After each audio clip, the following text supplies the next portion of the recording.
Assalamualaikum warahmatullahi wabarakatuh.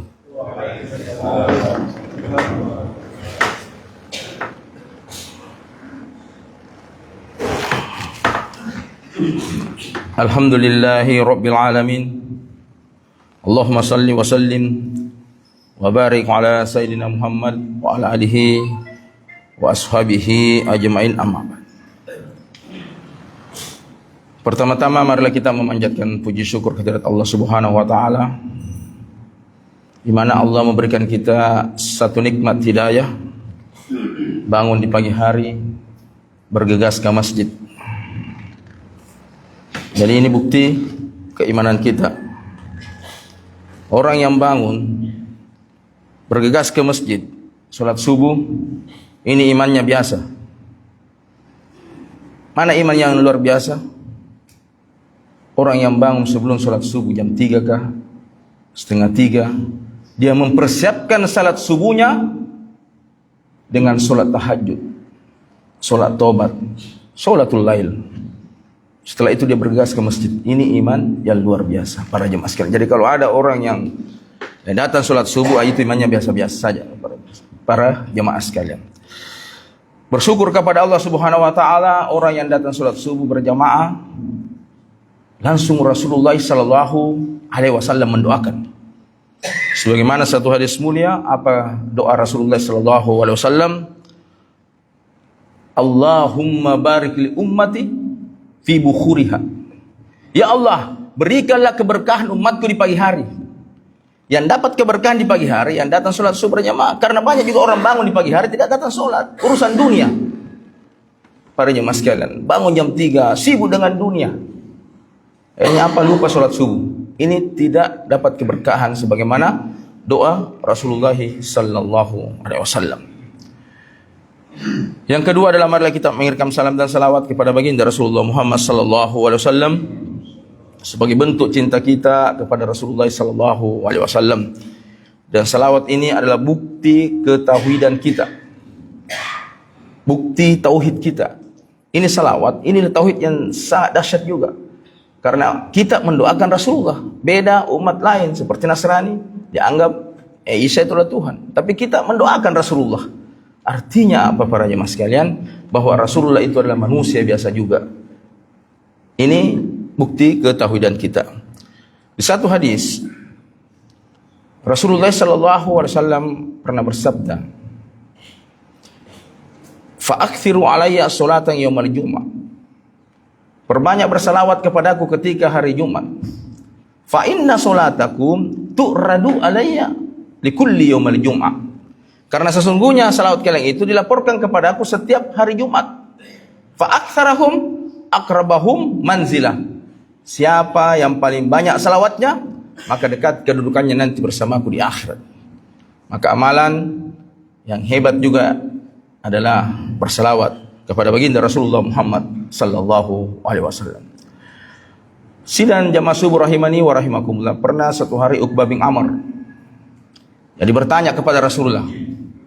Hadis ini Tirmizi rahimakumullah. Apa pertanyaannya Uqbah bin Amr kepada Rasulullah? Ya Rasulullah, man najat? Ya Rasulullah, siapakah orang yang beriman itu selamat?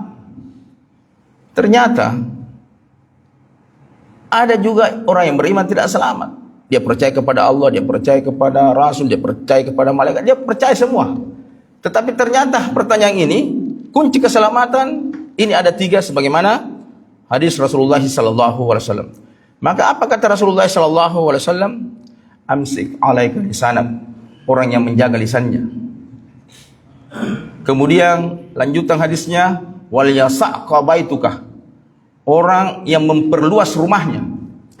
Yang ketiga, wa yabki ala khati'ati, orang yang selalu menangisi dosa-dosanya. Ternyata untuk 3 kunci keselamatan ini adalah 3, yaitu pertama, jaga lisan kita. Terkadang lisan ini, lidah memang tidak bertulang. Ada perkataan kita yang bisa menyinggung perasaan orang lain, apalagi seorang pejabat, orang yang kaya. Lisannya mungkin dia tidak jaga kalau bercerita orang sama bawahannya, sama orang-orang kaya bercerita sama orang miskin, apa saja yang dikeluarkan. dia tidak peduli sakit hati kamu, dia tidak peduli. Maka apa kata Rasulullah SAW? Man kana yu'minu billahi wal yawmil akhir falyakul khair aw liyasmut. Barang siapa yang beriman kepada Allah dan hari akhir, maka dia berkata yang baik-baik atau diam saja. Ternyata bentuk bukti keimanan kita juga ternyata harus berkata yang baik-baik. Karena suatu saat nanti kita akan mengalami proses yang sangat dahsyat. Kita sudah rajin sholat, rajin puasa Senin Kamis, tahajud malam hari, baca Al-Quran 1 juz 1 hari. Tapi ternyata kita di akhirat kelak itu orang yang bangkrut. Pernah Rasulullah SAW bertanya kepada sahabat, atadruna al-muflis? Tahukah kamu orang yang bangkrut? Apa kata sahabat? Al-muflisu fina malam dirham wala mata'. Jadi orang yang bangkrut itu yang tidak punya dirham, kata sahabat, dan tidak punya harta barang-barang, harta benda. Itu orang yang bangkrut. Tapi apa kata Rasulullah? Bukan itu yang dimaksud. Maka Rasulullah SAW mengatakan, innal muflisa min ummati may ya'ti yaumal qiyamah bi sholati wa zakati wa siyami. Orang yang bangkrut nanti umatku di hari kiamat adalah orang yang datang dengan pahala solatnya, pahala puasanya, pahala zakatnya. Fayati kada syatama hada, wa kada fahada, wa akala mala hada, wa safaka dama hada, wa daraba hada. Orang yang bangkrut nanti umatku adalah orang yang datang pahalanya, solatnya semuanya, tapi dia juga datang menzolimi orang itu, menghina orang itu, menuduh orang itu yang tidak benar, memakan harta orang itu, menumpahkan darah orang itu, dan memukul orang itu. Fayatta hasanatahu min hada hasanatahu. Maka diambil pahalanya, diserahkan kepada orang yang kita caci maki, lisan kita ini. Fa in penes hasanatahu gabla akhidahu hatayahu. Tetapi masih ada habis pahalanya. Masih ada yang protes. Saya juga ya Allah pernah gak dizolimi. Saya juga pernah dia sakiti hatiku.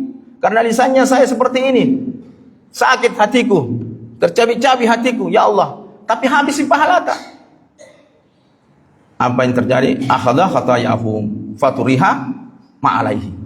Maka diambil dosanya. Orang ini yang kita caci maki, yang kita hina, diambil dosanya. Diserahkan kepada kita. Wa turiha finnar, kata Rasulullah. Dan kita dicampakkan masuk ke dalam api neraka. Jadi ternyata Pak Bu, bukan hanya sekedar sholat ini bukti keimanan kita. Banyak orang rajin sholat tapi keluar cerita lagi, fitnah, ghibah. Padahal bukti sholat kita itu orang yang menjaga lisannya. Bukankah salah satu hakikat sholat? Coba kita lihat imam tadi membaca ayat suci Al-Quran. Adakah yang berbicara di belakang makmumnya? Tidak ada, sami'na wa ta'na. Ini menandakan bahwa apa? Jaga lisan kita. Orang yang sholatnya makbul itu dia menjaga lisannya. Tidak bisa, dia tidak pernah menghina, memfitnah orang, apalagi memfitnah para jemaah sekalian. Ini yang pertama. Yang kedua adalah wal yasa'ha baituka. Orang yang memperluas rumahnya. Ini juga bagaimana kata ulama ini memperluas rumah. Apakah kita beli tanah yang luas, setelah itu kita bangun rumah yang besar? Apakah itu yang dimaksud dengan wal yasa'ha baituka, memperluas rumahnya, sedangkan rumah Rasulullah SAW itu sangat sempit? Ternyata ulama mengatakan wal yasa'ha baituka ini adalah ada keberkahan di dalam rumah itu. Ada keberkahan di dalam rumah itu. Ada solat-solat sunnah di dalam rumah itu. Ada bacaan Al-Quran di dalam rumah itu. Rumahnya tidak seperti kuburan yang tidak pernah ada terdengar lantunan-lantunan ayat suci Al-Quran. Ada solat-solat sunnah di dalam rumah itu. Dan ingat bapak para jemaah sekalian, jangan sampai kita sudah rajin solat, istri, anak kita tidak solat. Kullukum ra'i wa kullukum ra'i mas'ulu ala ra'iyatihi. Tiap-tiap kita adalah pemimpin, dan setiap pemimpin bertanggung jawab atas apa yang dipimpinnya. Kita adalah pemimpin rumah tangga. Istri kita sudah rajin sholat subuh. Sudah yakinkah kita, istri kita sudah sholat di rumah? Sudah yakinkah anak kita sudah sholat? Jangan sampai kita hanya sibuk sholat tahajud, puasa, sholat berjamaah, 5 waktu di masjid. Tapi istri, anaknya tidak sholat. Hati-hati para jemaah sekalian. Bukankah Allah berfirman, ya ayyuhalladzina amanu qu anfusakum wa ahlikum nara. Hai orang-orang yang beriman, jaga dirimu dan keluargamu dari api neraka. Berarti kita ini harus ada keberkahan di dalam rumah kita, tangga kita. Harus kita yakin bahwa di dalam rumah tangga kita itu semuanya sudah menunaikan kewajibannya sebagai umat Islam. Terutama solat fardu ini. Para jemaah sekalian. Sebenarnya ibu-ibu bagus ini. Kalau ada ibu-ibu dengar di belakang, kalau pulang ke rumah nanti 2 PR-nya. Jadi ke orang cerewet, Bu. Jadi ke orang cerewet. 2 cerewet tak. Yang pertama cerewet ki selalu katakan, Pak, di masjid ke sempayang.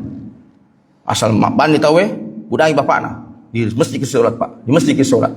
Yang kedua, katakan, Bu, kepada suami kita, saya bisa menahan lapar, tapi saya tidak bisa menahan panasnya api neraka. Maka jangan bawa masuk rezeki haram di rumah ini. 2 saja kita cerai. Pak, jangan bawa rezeki haram. Saya bisa tahan kelaparan, bisa menahan kelaparan, tapi saya tidak bisa menahan panasnya api neraka. Maka Pak, jangan bawa rezeki haram masuk ke rumah ini. 2 PR ibu. Semoga ada yang mendengarkan, para ibu. Ini adalah andaikan ibu-ibu sudah bergerak seperti ini. Karena kan kita tahu suami itu takut sama istri sebenarnya. Maksudnya apa? Segangi sama istri. Kalau ibu-ibu mi bilang, pasti menurut ki. Tapi kalau belum demo ibu-ibu kah? Masih santai-santai aja ki. Jadi ini PR-nya solat berjamaah. Dan yang ketiga adalah wa yabki ala khati'ati. Orang yang selalu menangisi dosa-dosanya. Para jemaah sekalian, kita ini semua pendosa. Tidak ada yang tidak luput dari dosa. Jangan bangga dengan ibadah yang kita lakukan. Jangan bangga dengan sholat subuh kita. Jangan bangga dengan puasa kita. Jangan bangga dengan semua amal ibadah kita. Karena sesungguhnya ketika kita melaksanakan ketaatan kepada Allah, bukan kita yang hebat, tapi Allah yang maha hebat menolong kita, memberikan hidayah. Maka jangan terlalu bangga dengan apa yang kita lakukan ini. Selalu menangisi dosa-dosa kita. Wa yabki ala atiati. Kullu bani Adam khata'un. Tiap anak Adam itu adalah pendosa. Wa kharahatta'ina at-tawwabun. Dan sebaik-baik pendosa adalah bertobat kepada Allah Subhanahu wa taala. Rasulullah sallallahu alaihi wasallam saja istighfarnya 100 kali, Pak. Yang maksum dari dosa kita ini sudah bisolat baru istighfar 3 kali juga. Jadi kali 3 kali 5 15 kali. Kita ini pendosa. Istighfarkan mata kita. Istighfarkan lisan kita. Istighfarkan telinga kita. Istighfarkan hati kita. Istighfarkan pikiran-pikiran kita. Karena semua ini bisa saja bermaksiat kepada Allah Subhanahu wa taala, mulai dari pikiran, mata, telinga sampai hati. Ini hati adalah urusan yang sangat dahsyat. Karena banyak orang yang bilang, saya tidak sombong ya Ustaz. Tuh, saya tidak sombong ya. Saya itu jam 3 bangun, Mak. Tidak sombong ya. Itu para jemaah sekalian. Maka untuk menjaga keikhlasan kita adalah selalu merenungi dosa-dosa kita. Kalau kita sudah merenungi dosa-dosa kita, maka apa? Kita beribadah kepada Allah. Ketergantungan kepada Allah itu totalitas. Sehebat apapun dosa yang pernah kita lakukan, sebanyak apapun maksiat yang pernah kita lakukan, jangan berputus asa atas rahmat Allah, karena Allah akan ampuni dosa kita semua. Surah Az-Zumar ayat 53 sudah jelas bagi kita. 1 ayat ini sudah cukup bagi kita sebagai umatnya Rasulullah sallallahu alaihi wasallam.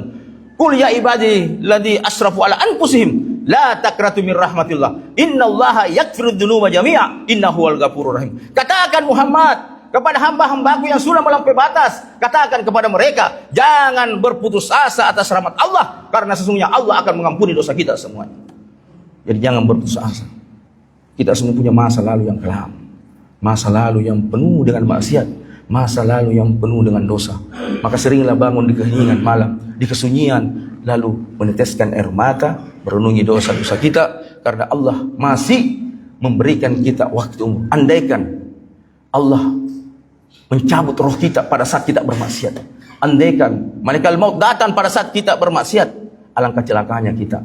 Maka Allah berikan kesempatan untuk bertobat.